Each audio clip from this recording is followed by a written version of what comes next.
Well, hi there, YouTube. Welcome back to the channel. I'm Bob Kramer. Well, I've been away for a month. It's been about 5 weeks now since I have worked on the 76 Gl1000 Ltd project. And if you remember in part 5, I ran into a brick wall because I needed to have some machining done on the triple clamp, and I needed to order some fork seals. My fork tubes are over here, and I needed new fork seals, and I didn't have them. So anyway, then I went on a trip for a month to the Philippines, and I got home last week, and I had to catch up on a few things, and now I'm ready to start back on the project. So the other day, I was able to get this over to the machine shop.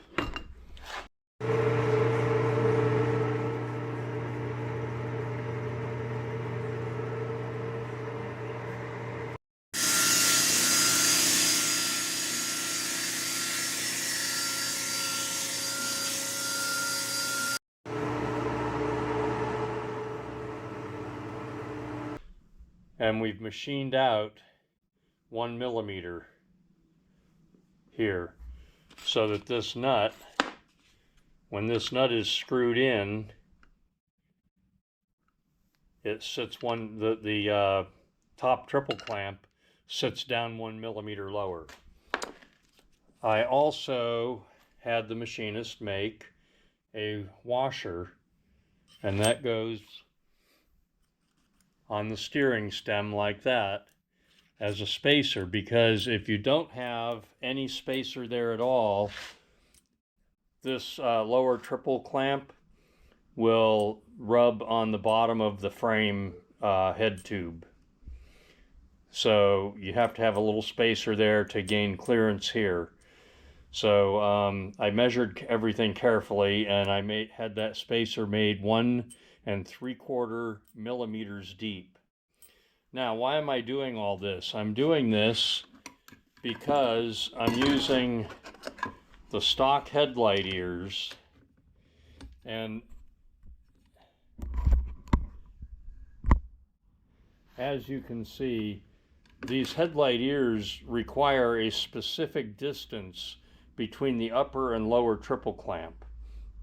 So the original bearings in here were ball bearings on here, and I'm replacing them and upgrading with tapered roller bearings.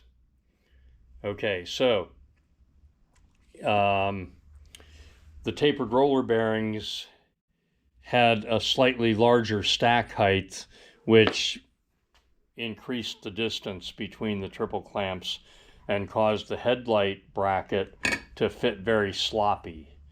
So I had to reduce the distance here between the two triple clamps by 2 1/4 millimeters.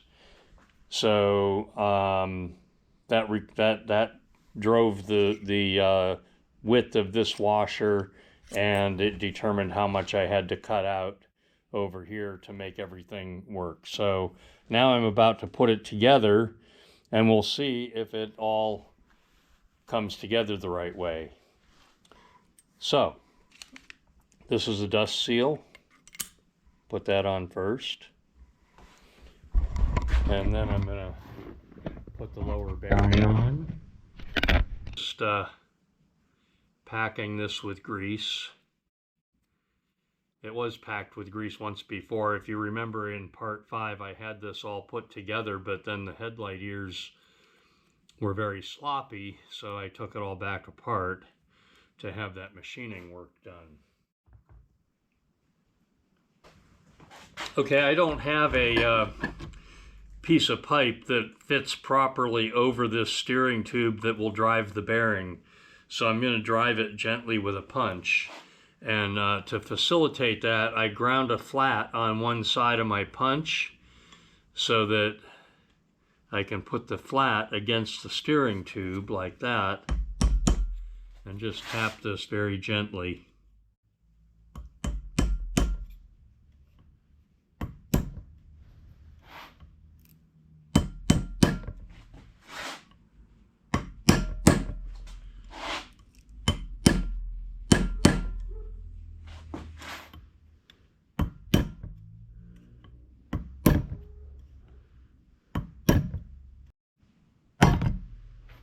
So make sure that you do all the pounding on the inner race only. Don't hit the outer race at all, or you would damage the bearing. And this is almost all the way down now.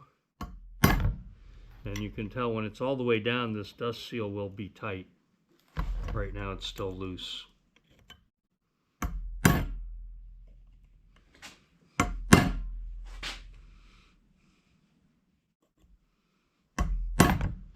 You have to hit all the way around to keep it going straight.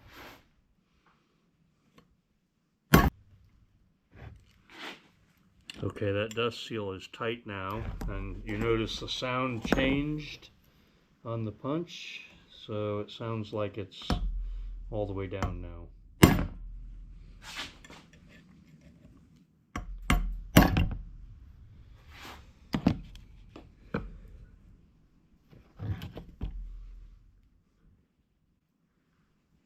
And I didn't paint that washer. It's made out of aluminum, so it's not going to get rusty.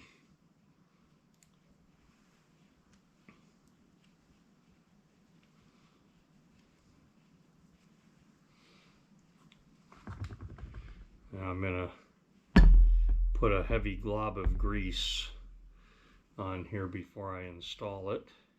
And I'm going to smear the tube with grease to prevent rusting.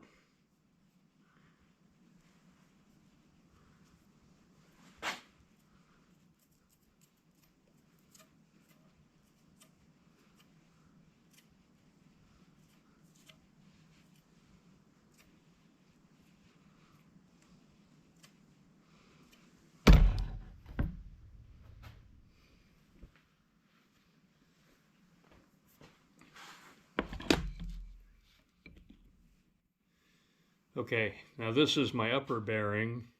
It's going to be up on top. So I'm going to pack this with grease and set it in the frame. So this will set in the frame like that. And I had this packed with grease once, but as I said, I took this all back apart, and so I'm going to pack it again. So when you look in the manual for this,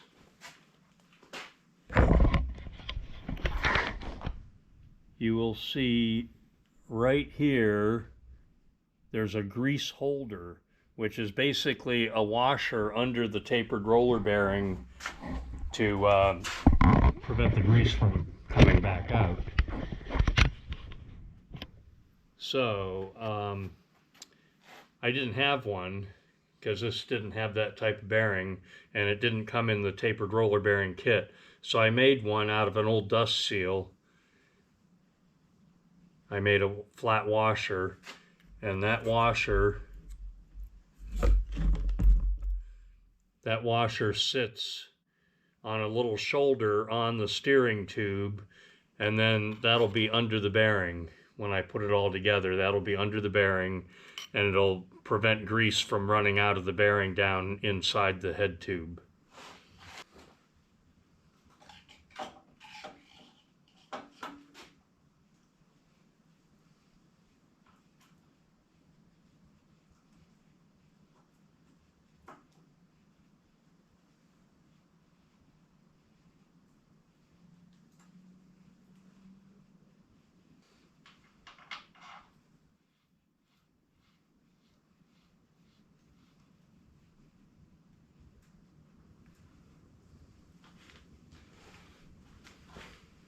So here's where you need a spanner wrench like that. And you have to tighten that down like that. Make sure it turns properly. And then loosen it.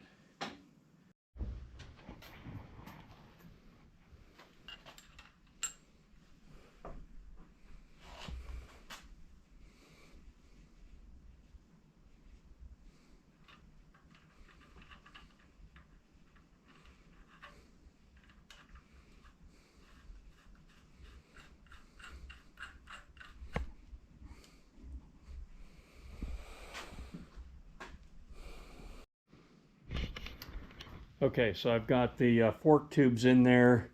temporarily. I'll be taking them out again later. You can see this turns freely. There's no play. Okay, so the headlight ears now fit in there reasonably snug. There's almost no play up and down. So that's what we were after. I've torqued this nut down to 65 foot-pounds, and I'm turning freely lock to lock. There it is. It's smooth and free turning lock to lock. All right, so what that enables me to do, now I can put the handlebar in, which is laying over here. Once the handlebar is in, I can connect the throttle cables to the carburetor back in here, and once that's done, then I could potentially put the gas tank in, which is sitting over there. Anyway, I've got this steering assembly back together.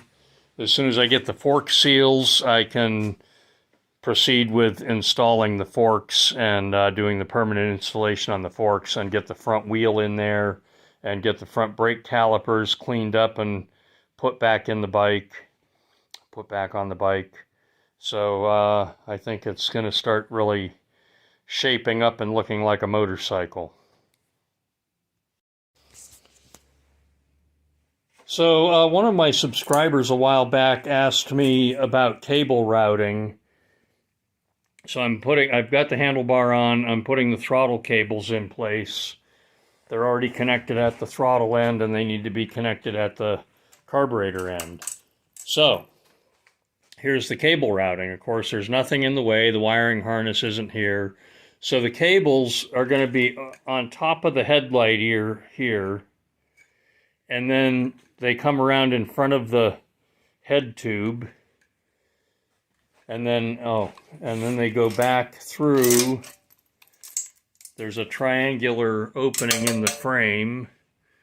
They go through that, and then they lay on top of the, boy, this is really difficult. I'm doing the video with one hand and working with the other hand. So anyway, they're laying on top of the fan shroud, and they come through the triangular opening in the frame right here, and they're sitting on top of the lower triple clamp.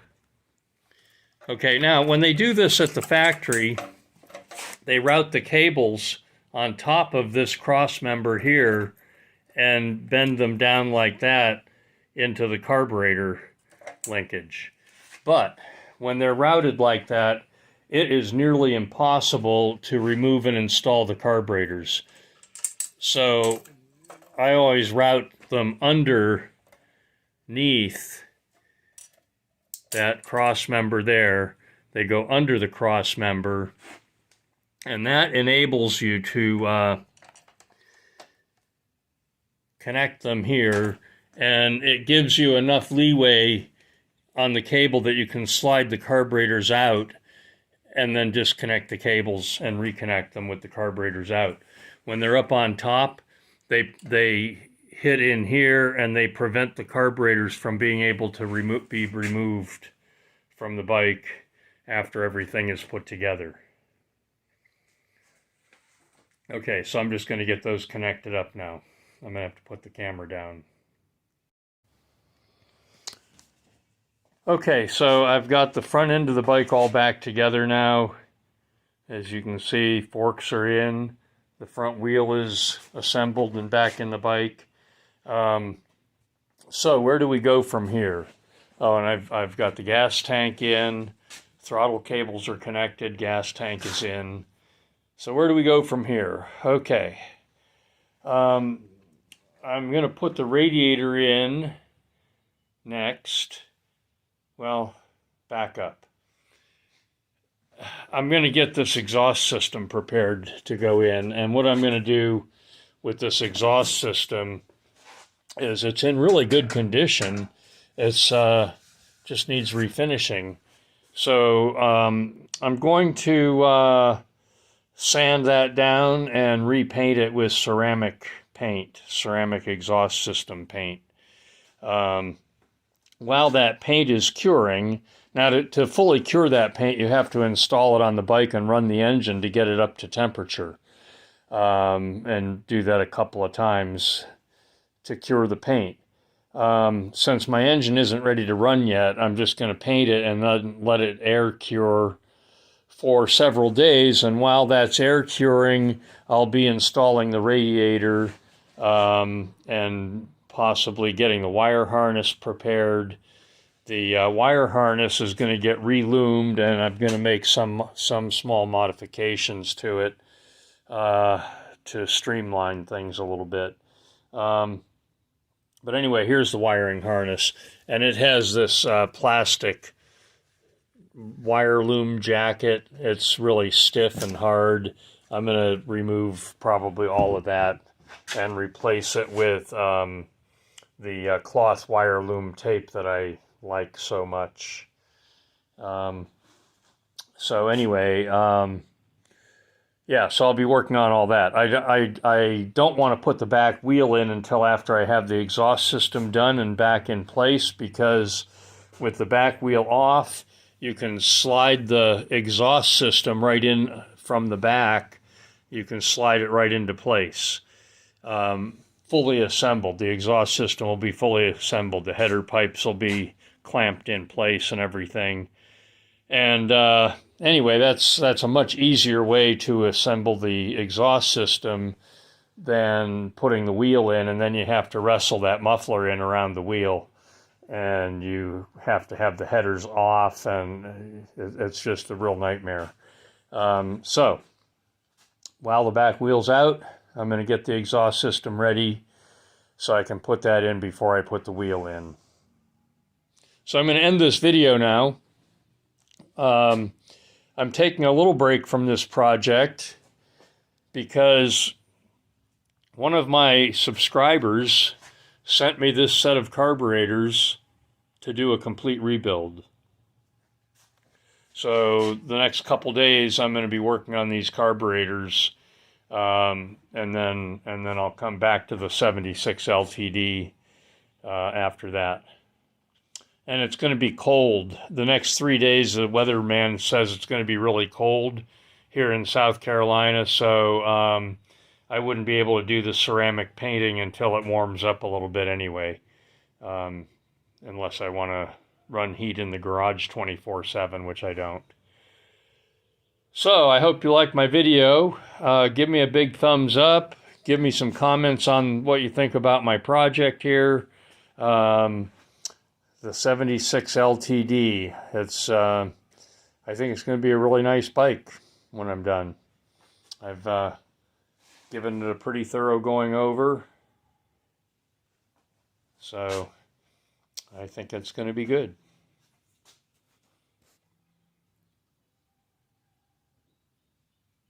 Leave me some comments and subscribe to my channel.